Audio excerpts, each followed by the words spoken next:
Office lift में थी कि अचानक लाइट चले गए और लिफ्ट बेसमेंट में जा पहुंची।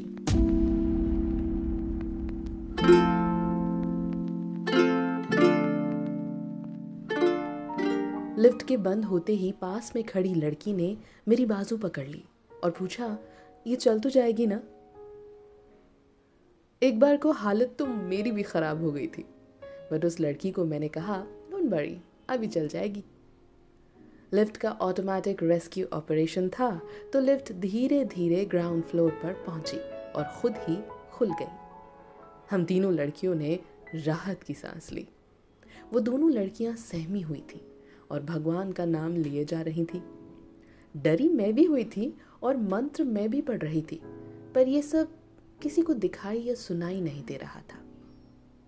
पूरे इंसिडेंट को वापस सोच रही हूँ तो यही सोच रही हूँ कि मैं ऐसी क्यों हूँ? क्यों मैं अपना डर, खुशी, दुख, लव, हेट, एंगर सबको एज अ नॉर्मल पर्सन नहीं दिखाती?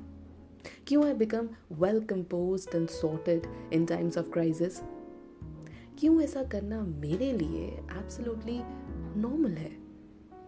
एंड आप तो जानते ही हैं कि मेरे सवालों का जवाब बिना हिचक के मेरी मम्मी ही देती हैं।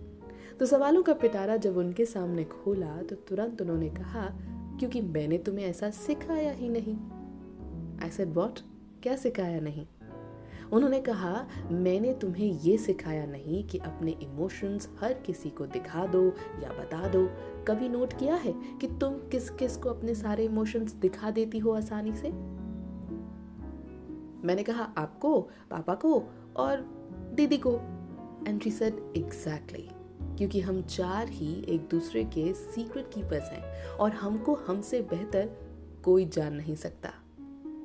ये एक तरह का प्रोटेक्टिव कवर है, क्योंकि हम एज अ फैमिली कभी एक दूसरे के इमोशंस का फायदा नहीं उठाएंगे, मजाक नहीं बनाएंगे, लेकिन आने जाने वाले दोस्त, अजनबी हमेशा दूसरों के इमोशंस पर ही खेलते हैं। तो मैंने शुरू से ही ना ये आदत डाली है तुम दोनों को कि तुम अपनी सारी बातें मुझसे एज अ फ्रेंड करो, और मैंने भी बहुत पेशेंस से सब सुना, जज नहीं किया। इसलिए I am your best friend ना। आई सेड या मॉम, आपने कितनी दूर का सोचा यार।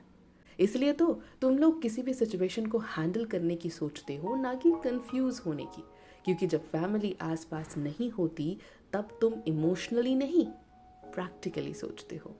And I was like wow,